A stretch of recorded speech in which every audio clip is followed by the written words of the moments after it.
You got 500, 1,000 people on stage and you do your thing for an hour and a half, and it ends in a standing ovation. You've created demand. But if the only thing you have to supply with that is another keynote, that's not going to work well. That is Peter Winick, who runs a firm called Thought Leadership Leverage. Peter's firm enables thought leaders, authors, and gurus to monetize their content through books, keynote speaking, and the creation of training services and products, and consulting and assessment tools.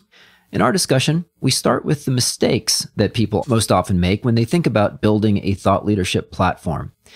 And then we go through Peter's process step by step, from setting a strategy for your thought leadership to product design and monetization. To learn more about Peter's work, visit thoughtleadershipleverage.com. That's one word. Links in the show notes. And if you'd like to submit a question for me to answer in a future episode, visit askunleashed.com. At that same link, you can sign up to receive the weekly Unleashed email, which includes the transcript of this and every episode, book recommendations, and other bonus features. Thanks for listening. Hello, Peter. Welcome to the show. Hey, thanks for having me, Will. Peter, what are some common mistakes that people make when they think about thought leadership?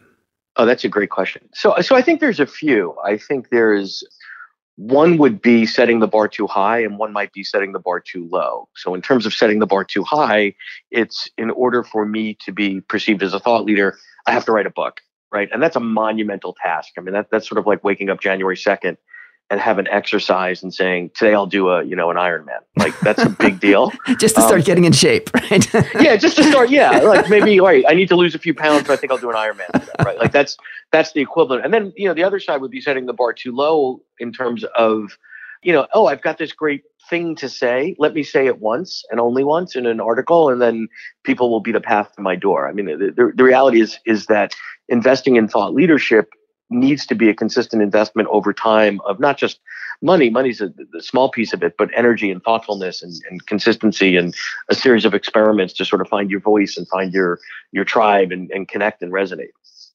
So that'd be one. There's several others.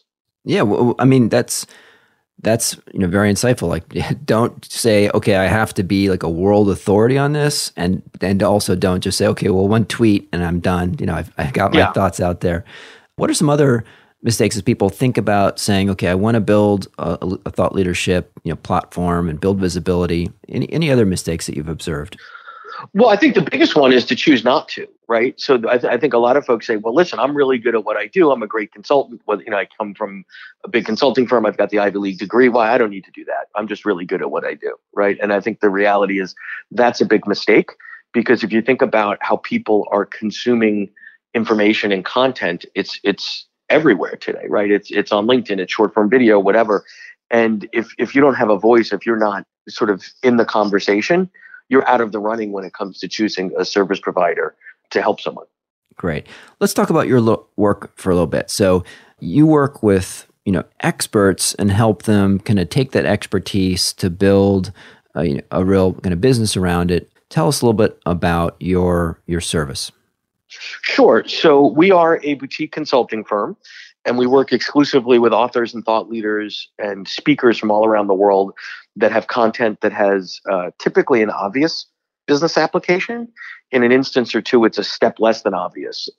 So that's our core focus. We have clients that are CEOs. We have clients that are consultancies. We have clients that are elite academics.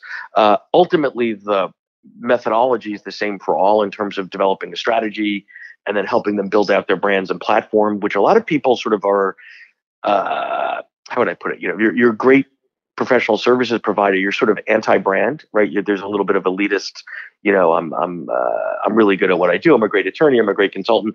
I don't need the whole branding thing. So this is not necessarily personal branding, but it's using content and thought leadership to build your brand, to attract the right people that you want, to build your practice. And then ultimately, it's thinking about what are the other ways that people can pay you. So a lot of your audience are consultants, and ultimately the consulting business is fairly simple. You buy a body at wholesale and you hope to sell it at retail before it expires, right? And rinse, lather, repeat, move on. One of the things that I find amazing today is that if you've got good frameworks or processes or methodologies, there are other ways to deploy those and monetize those that are not dependent on, rinse, lather, repeat of the consulting world. You can turn that into validated assessment instruments or organizational diagnostic tools or video-enabled trainings or tools. The list goes on and on and on, but oftentimes when you're a hammer, you're a nail. If you're a consultant, you think everything's a consulting gig, as opposed to looking at the assets that you've created vis-a-vis your intellectual property and saying, how else might I port those into other modalities, into other business models to, yield a net benefit? Yeah, give me a little bit more exhaustive list. Let's spend a little bit more time on that, about ways that a consultant could think about monetizing that and productizing their expertise in ways other than the standard consulting engagement. So one thing is I call it sort of the democratization of your content, right? So oftentimes top consultants are not really aware that where they exist and where they operate is at the top of the house, right? The oxygen's a little thin up there, right? So if I'm a great marketing consultant, if I'm a great strategy consultant, if I'm a great change management consultant, oftentimes the client base that I'm dealing with, where in that client organization I sit, tends to be higher than lower, right? So you're dealing with CXO, you're dealing with someone that owns a billion-dollar P&L, et cetera, et cetera. And you go in there and you get paid a high price to solve a problem for that client at a specific point in time based on specific data points and variables and all that sort of stuff. And you go in and you're getting paid to do that. And the client in those situations typically doesn't care what are the tools that you're using to get the job done, right? So the horrible analogy I use is, if my toilet's clogged, I bring in the plumber and voila, all I care is it's unclogged when he leaves. I have no idea what he's doing, what the tools are. When I say democratizing the IP, oftentimes what we find is the things that you're doing at the top end of the house could be ported over into some learning tools that could help folks further down the food chain in the organization, 1, 2, 3, 4, 5 levels down, even the front line. And although that's not where you typically play at the individual level, when you think about sort of, I don't want to say diluting the content, but bringing it down to a level of relevance at the front line, there are many more bodies at the front line than at the top of the house. And even though it's a lower per capita sale, it's a massive amount of volume. It's a difference from being sort of, Target or Bergdorf Goodman or something like that. Mm-hmm. And I think oftentimes we're high on our own fumes a little bit, thinking, I stroll into the CEO's office and he loves my PowerPoint, my whiteboard, and blah, blah, blah. And you don't think about the other 399,000 employees he has, and wow, imagine a world where 100,000 of those were you were selling something that was even $100 or $200 a year. Game changer. So what are some ways that you've seen people kind of democratize that? So what kind of productizations have you seen? Sure. Well, at the risk of sounding like a consultant, it depends. So I'm assuming we're allowed to say that. Only once on the show. Oh, only once? Okay. I've used my depends card. That's right. Which probably doesn't sound good. Yeah. So I think when examples that I've seen is going back to your framework and methodology and intellectual property, and that you use, because every consultant has tools, whether they're well documented or not, that they use to solve the problems that they solve, and saying, how can I convert those into teaching? And when you convert it into teaching, we move into the realm of instructional design and adult learning theory, and there is art and science there that most of us just aren't fluent in because it's not our forte, it's not our expertise.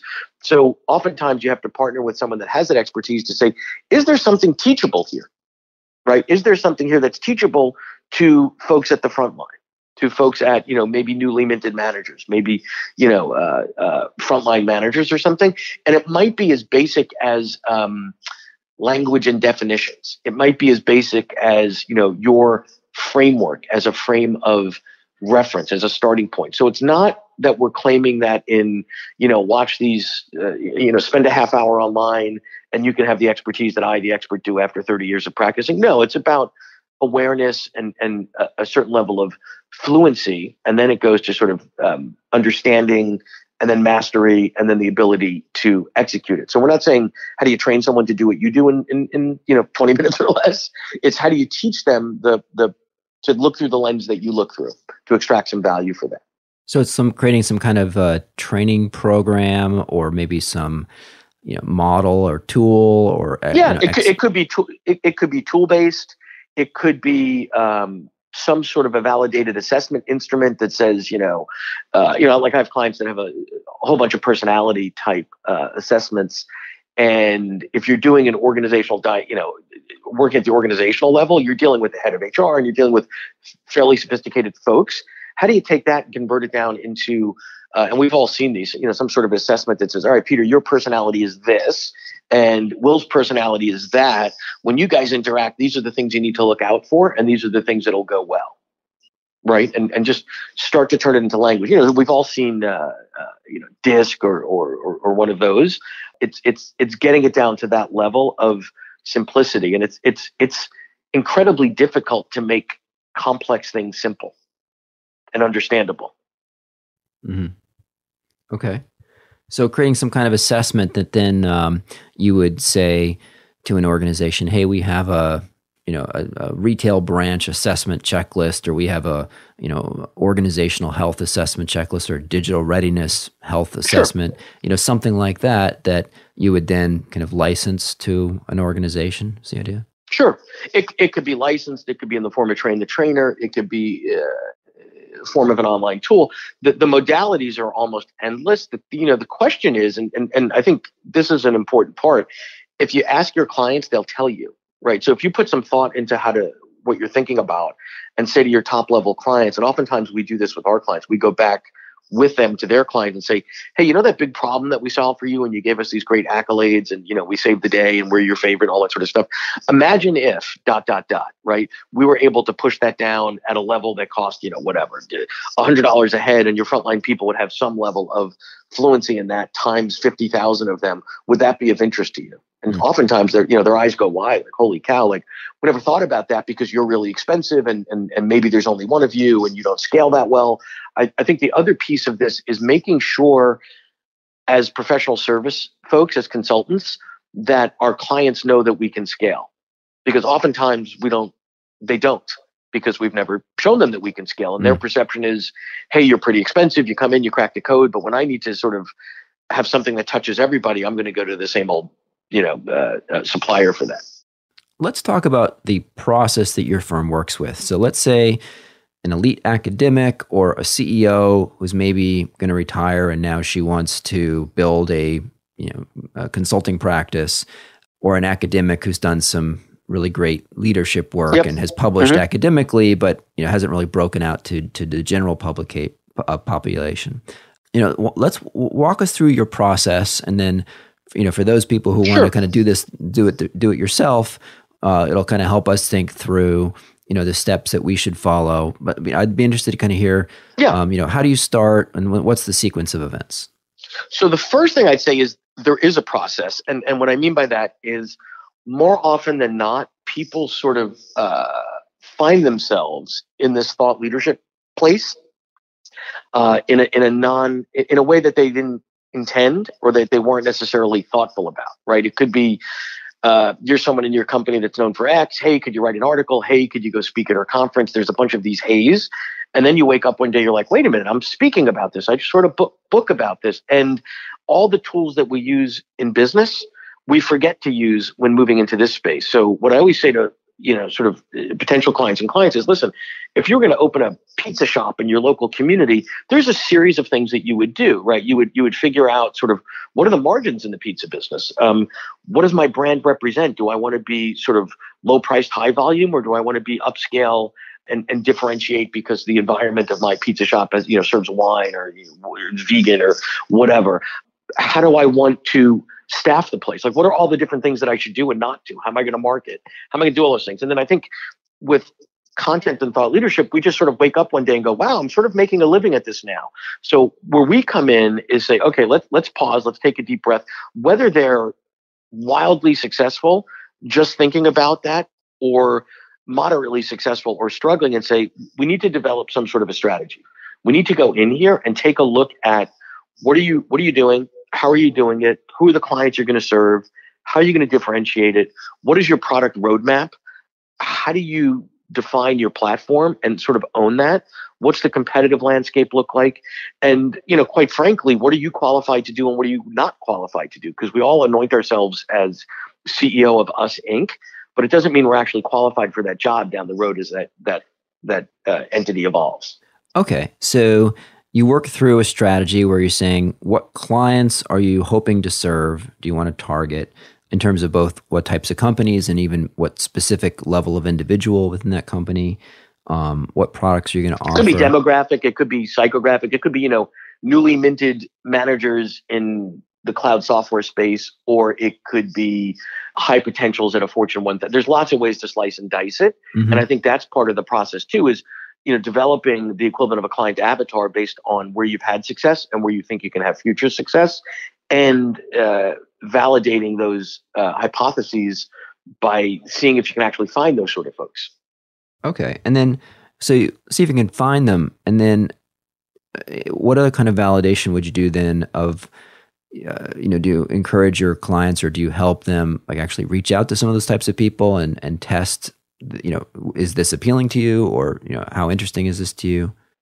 Yeah. So we work with a very minimum viable product mindset, because I don't believe that in this space and in the thought leadership content consulting, whatever sort of space you want to put this in, you need to invest a ton of money in developing, quote, products or solutions without talking to the market. In fact, more often than not, you can be thoughtful around sort of blueprinting some product roadmaps and having some solid hypotheses, and then going out to the market. When I mean the market, you're sort of existing and former clients, and saying, what do you think of this?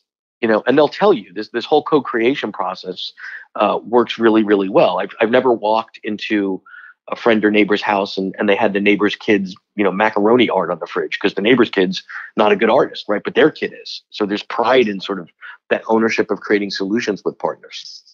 Okay. So you start with a strategy session, and then let's say you've developed that, you've come up with a psychographic and who you want to serve. What are the next phases of your work?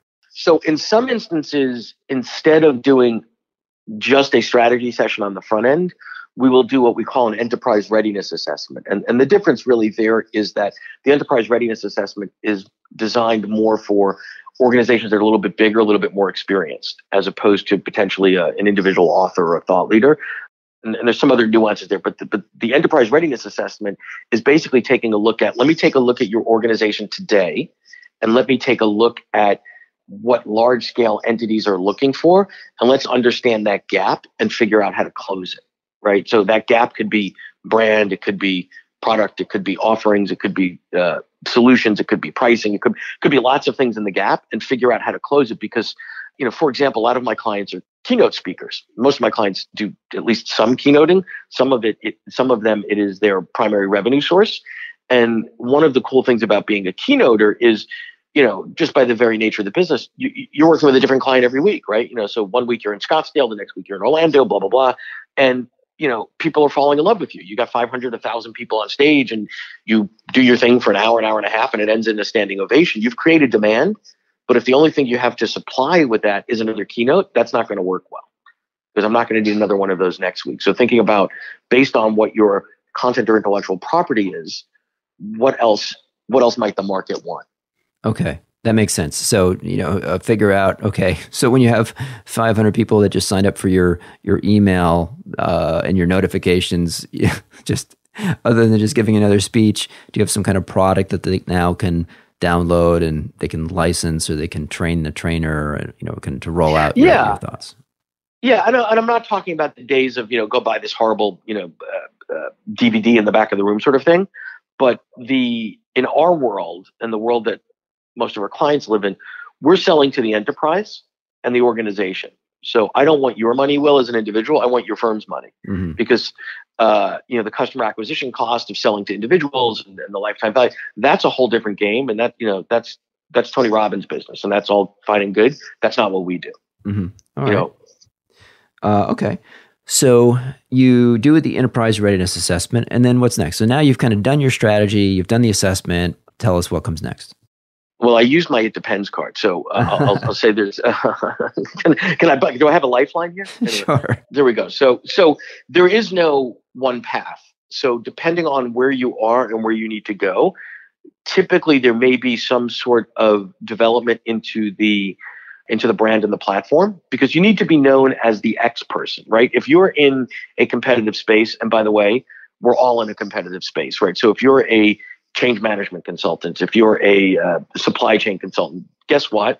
There's 100 or 1,000 of other people that do what you do, right? So the first thing is, how do we brand you and develop a platform to make, Will is the X guy, whatever X is, and whatever that X is that you want to own.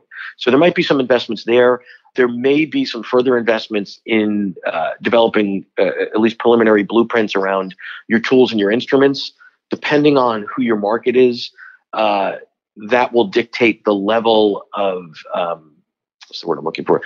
The requirements in terms of, does that need to be a validated assessment or not, right? So if you're selling into the Fortune 1000, your instruments need to be validated. You can't just say, this is the world according to Peter, because Peter thinks, the sky is purple. You need to have academic gravitas underneath it and show that your tools have been validated. Because if I'm selling you a ruler, I need to be able to prove to you that ruler always measures 12 inches at 12 inches. Yeah. So what's that mean? That means that, we ran this assessment at 20 companies, and wow, it turns out that the high growth companies all scored, high, and the low growth companies scored low, and therefore it's predictive or something. It could be that, or it could be, I have an individual assessment that measures someone's communication styles or leadership strengths or whatever it is, based on the competencies that I've defined that are underneath that. So it doesn't even have to be that you've done it live at companies, but we've done panel testing and Q sorting and all these sort of things to say, yes, when we've measured this across 1,000 people that look like the people that work at your organization, and it works. Because nobody wants an instrument based on motivation or charisma. There's a place in the world for motivation and charisma, but it's not embedded at scale at the organization. Okay. And by the way, I have to ask, because I always ask when I'm ignorant about something. Q sorting, what's that? Oh, so that it's a technical. I might gunk this up, but it's a technical way to look through the data that an instrument purports to measure. All right. Some kind of statistics things that I forgot. Yes. Okay. Yes. Missed that in class. Okay. So you've gone through, you kind of developed, so you've done the assessment, you now kind of develop some of the content if they don't have it all fully to go. Yep. What next? Well, next is, and this is where the way we sequence things is a little bit different. Before you build it, sell it. Right. So don't spend a ton of money building the perfect thing. I've seen far too many people do that and go broke, or build it in the laboratory and then take it out into the real world once it's done. It's iterate, it's talk to clients, it's talk to people, it's get commitments up front from your clients. Most people are overly focused on getting net new clients. And the reality is, if you're good at what you do, and I assume most of your audience is, you've got equity embedded into current and former clients. And going back to them, and we have a whole methodology around this that we call a customer advisory council, where we go back to our clients, current and former clients, and tell the story of what they're trying to do to transform the business, and offer them various solutions that are derivatives of content that they're familiar with because they've cracked a big problem for them, and ask them what they think. And we do it under the sort of the guise of, hey, can you give us your input from a research and development perspective? It is clearly a business development activity as well. And oftentimes, their clients will say, wow, that's interesting. If we, do you have a version of that works for onboarding? Do you have a version of that works in Singapore? Whatever. Oh yeah, interesting. How many of those would you be interested in if we did that? That wasn't in our development plans, but we might be able to adjust that. And I find that people get scared at the development cost of high quality tools. You could spend $100,000, you can spend $500,000. To take away that fear, you fund your development dollars with your clients' dollars, right? So if I said, I need $500,000 to build the Will program, your eyes are probably going to go wide and you get a little scary. If we talk to your clients and have a conversation and we come up with, I don't know, whatever, $700,000-800,000 worth of pre-commitments to get a $500,000 spend, kind of becomes a no-brainer at that point. Mm-hmm. We've just neutralized the risk. So customer advisory council, where you're showing something that's maybe not actually fully developed, but like here's here's sort of the prototype or the outline of it to get their Yep. feedback. Okay. Yep. Exactly. All right. Exactly. And then the other piece is we're focused a lot on product and solutions, but let's take this in a different path for a moment. Is what do we need to do over the short term and the long term vis-a-vis thought leadership to increase your brand awareness, to attract net new clients, and to find the clients that look like the ones that are most valuable to you, right? So there's a product development path here, there's a branding path, and then there's a marketing path. And we call it thought leadership marketing, where we're trying to figure out the best way for each client to get that content out in front of the right people in the right modalities to get the impact that they're looking for, whether that's getting them speaking in front of the right conferences, whether it's creating short form video to put out into the universe, whether it's articles in a more scholarly place, an HBR or something like that, whatever the right fit is. How do we create an editorial calendar and consistently put content out there in a way that's meant to attract clients? And I think where people get exhausted here is they'll say, oh, I did that. And then we'll probe a little bit. So what do you mean you did that? Well, I wrote, back 2 years ago, I wrote 3 articles and I put them out and I got, here's the response I got. Okay. And then what did you do? Right? And then what did you do? And the reality is when you combine thought leadership and marketing, it's best practices of both. So marketing knows that you need to consistently get your message out in front of people in order for them to feel comfortable and respond to it, whether that's a bubble gum, a restaurant, or thought leadership. So you've got to consistently get your content out in front of the right people in the right way. And a lot of times people are just impatient.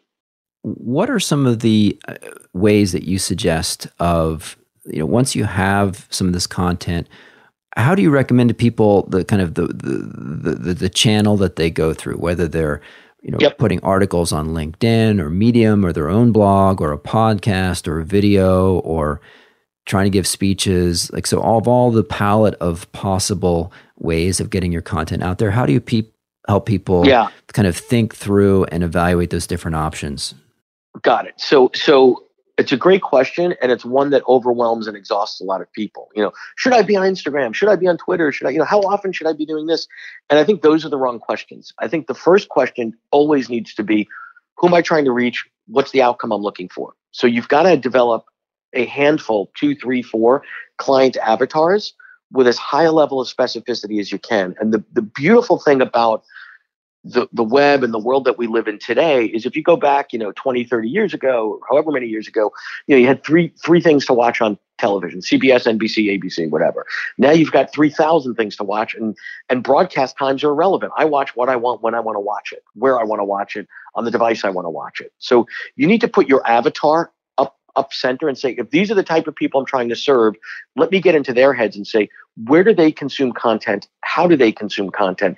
And that dictates everything, right? So, for some of my clients, Instagram is not a place to be, right? Instagram works for things that are more visual, things that are maybe skew a little bit younger.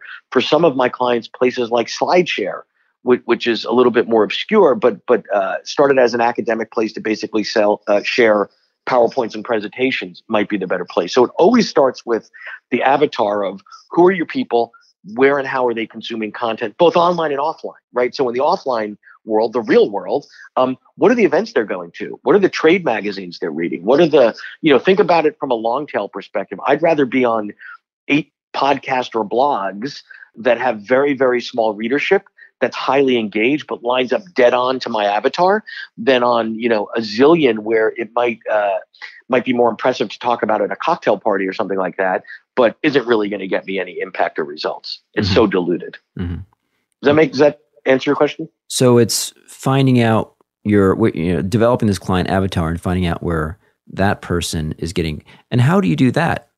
So let's say once you develop your client avatar, I want to serve heads of strategy of Fortune, 500 companies or whatever. Great. So let's use that as an example. So heads of strategy for Fortune 500.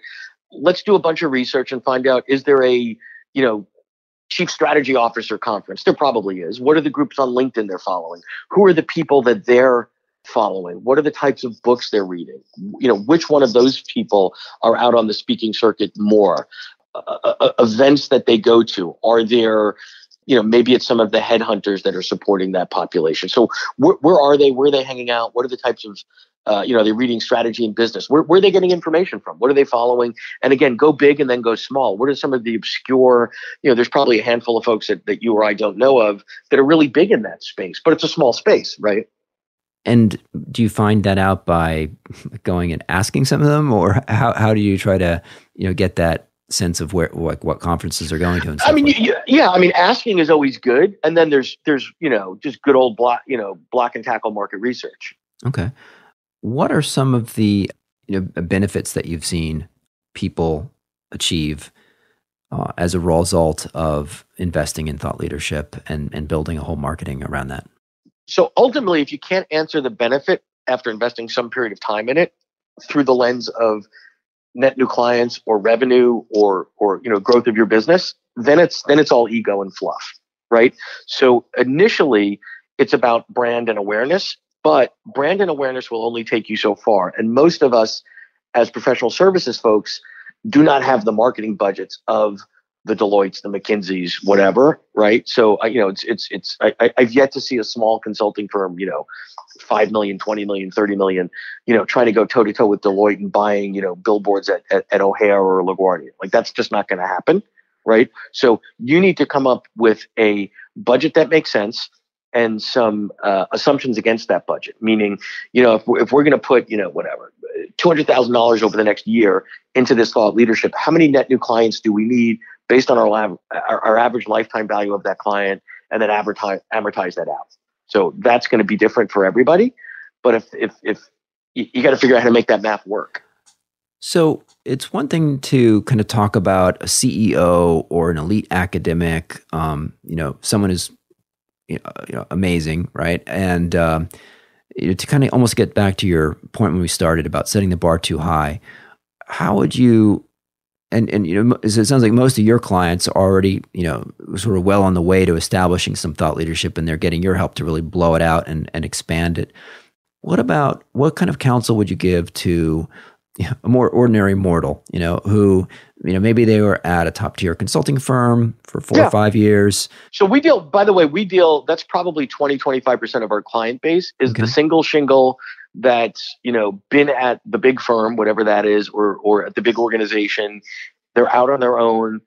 They're doing well, right? So they're probably equal to or a little bit better than they might have been inside, but they're looking to grow now, right? So let's parking lot all the issues of going, because there's tons of them going from sort of being in-house to on your own.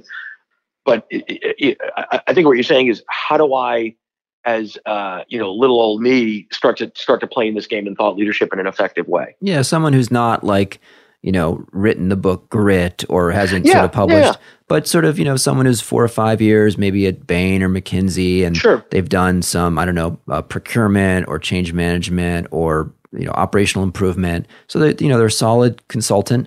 They haven't maybe even written in the McKinsey Quarterly, right? So they have some good knowledge, but now they're saying, okay, how do I start at the thought leadership game and start building up based on, I'm by the way, I'm busy, I'm actually doing client work most of the time. So I don't have, 5 days a week to do this.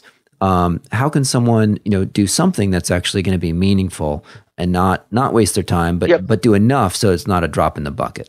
So we're all busy. So the first thing you need to do is be disciplined and say, I can allocate X% of my time to this. 10%, 15. I'm not talking 50, 60, 70%. That's unrealistic. But, can I put in whatever, a day a month against this thought leadership for at least X, a year to push it out? So you can start small, right? The first thing I would do is start following others. I think that first thing to do is say, listen, I'm thinking about investing in being in the content business.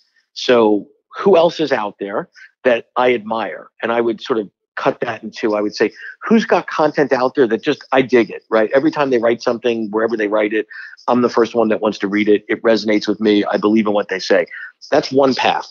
The other thing to look at simultaneously is who else is out there that's everywhere. And I might even hate their content. I might even disagree with everything they say, but they're doing something right, because everywhere I go, bam, they're in my face, right? And understand what those people are doing. So I would start sort of studying others and then testing things.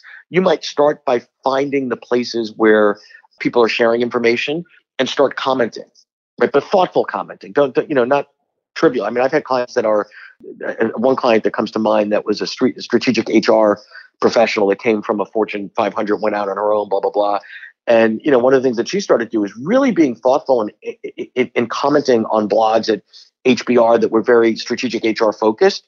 And it wasn't like, hey, great article, thumbs up. It was a thoughtful, 5, 6, 8 paragraph response. She did that 6 or 7 times, and then HBR blog invited her to say, wow, we've been watching your comments. They're quite thoughtful. Would you mind writing a piece for us? So you got to start there. The other thing is you don't have to do it alone, is collaboration. One of the things that I find interesting is there's 2 phone calls that you can make to someone that's a potential client. One is, hey, I'm Peter and I'd like to sell you some stuff, right? And we could guess how the likelihood of that call getting answered. The other one is, hey, I'm Peter and I'm writing an article for ... or a blog or a white paper, or you sort of put on your thought leadership journalist, author, or whatever hat. And I want to talk to you, Will, about something that you're passionate about helping professional service people be better at what they do. Which call do you think you're more likely to respond to if you got 2 on your voicemail? And you could use the process of content creation to develop relationships with people that may be clients or people that are more interesting and have bigger names than you. Okay. So start by collaborating. You write a piece together or interview the person. And don't be shy. I mean, I think one of the things people find they're surprised at is if you're a fan of, if you're enamored by, I'm reading a New York Times bestselling business book right now. And as I was reading it, there are a couple things in the book that stood out to me. So I tracked down the author and sent them an email and said, hey, a couple thoughts I have. I got an email back in 5 minutes. That's amazing. Yeah. And I think people think like, no, not everybody is that receptive or reachable. But I find more often than not, if you get the right message to the right person, particularly around their content, because that's their baby, and you're thoughtful, not just some, foo-foo kudos or whatever, but, give them a thoughtful email or something. So I'd love to have a conversation. What do you think about this? Or when you wrote, I disagree with you on this. It's a great way to engage. And people do want to share ideas. That resonates. And I've had that experience as well. On this podcast, I was a big fan of The Art of Mingling by Jean Martinet, and sure. I just reached out to her on LinkedIn, and she responded and had her on the show. And you mingled. Yeah, she was on the show, and voila. yeah. And Ethan Rizel with the McKinsey Way, he was on the show, and a hero of mine. Some people are jerks and unapproachable, but that's life. But I find that more often than not, people are incredibly approachable, as long as you're not calling and say, hey, could you coach me for, don't be a jerk, to them. But if it's done in the right way, in a sincere way, in an authentic way, and a little, admiration and, little platitudes go a little bit too. Would you say that kind of having an email list is kind of fundamental to all these different techniques, that you want to, capture the email addresses of people that are interested in your stuff, so that you can, own that relationship and send them direct content? Or, what's your thoughts on that?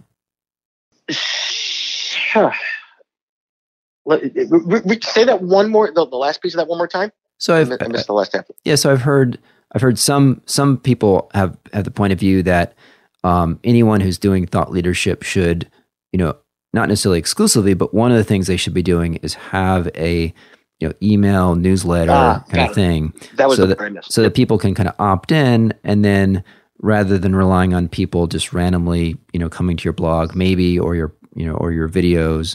That sure. So the answer is yes and. So back in the quaint old days of pre-email 20 years ago, everybody had a mailing list. Like, remember the mail, right? And it was, will or current resident. So if you moved, whoever moved into your apartment, J. Crew is now sending their mail to, or whoever it was, right? And there was one place that you kept your database, whatever that was, for your own marketing purposes. Then we moved to email.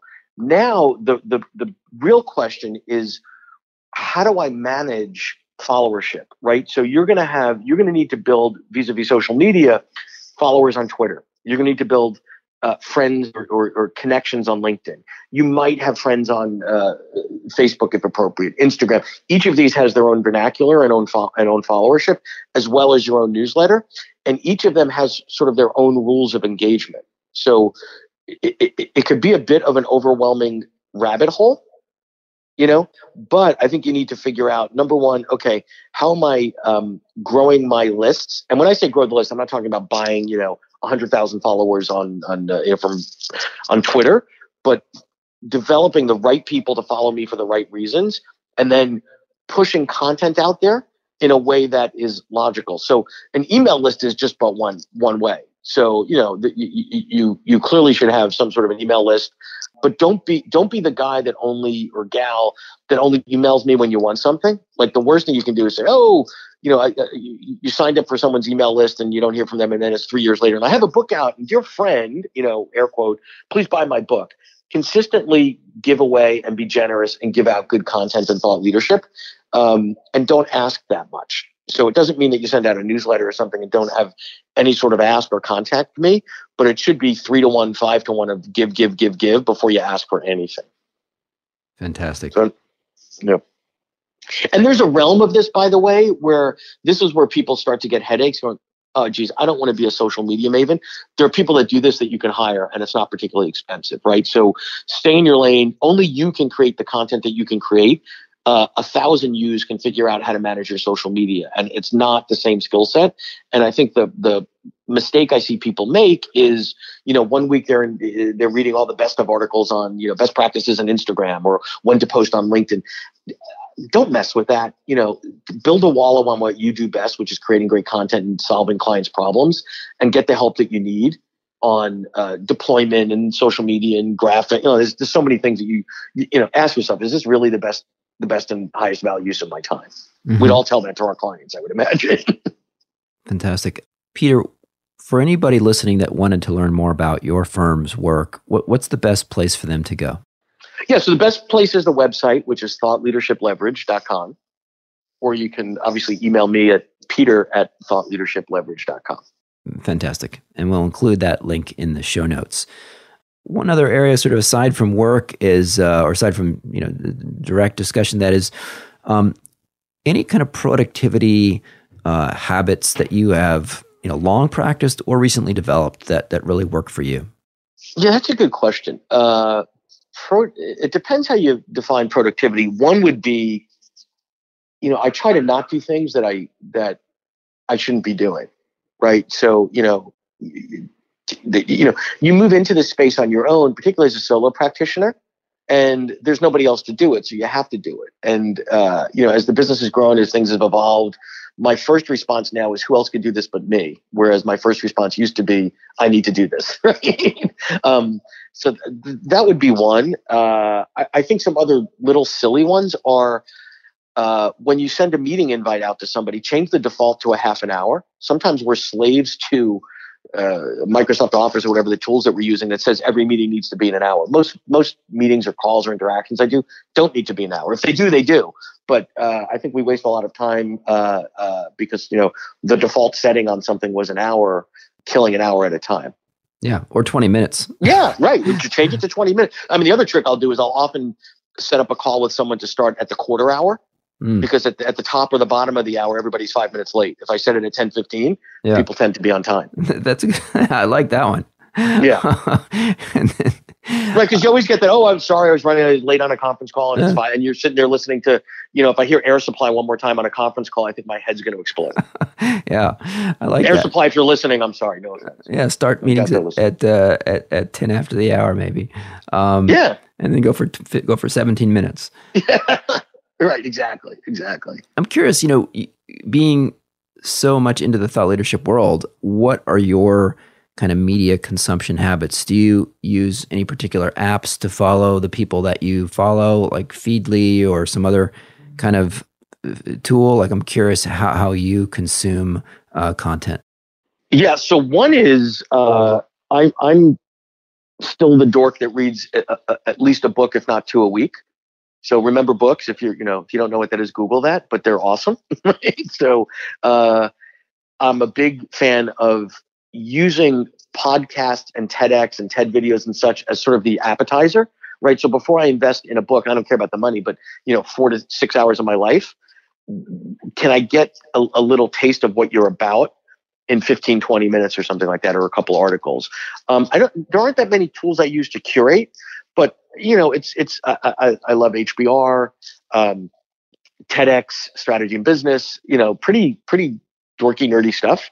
But I'm also always looking to see what are folks doing that's new, and what are people doing that are a little bit out there. So like a Gary Vaynerchuk, for example, he's big in the business world, but he violates every quote rule, and it works for him, right? He's dropping the F-bomb and, wearing the hoodie and, all, whatever, works for him. So I think the other piece is looking at what other people are doing from a style standpoint, from a format standpoint, etc.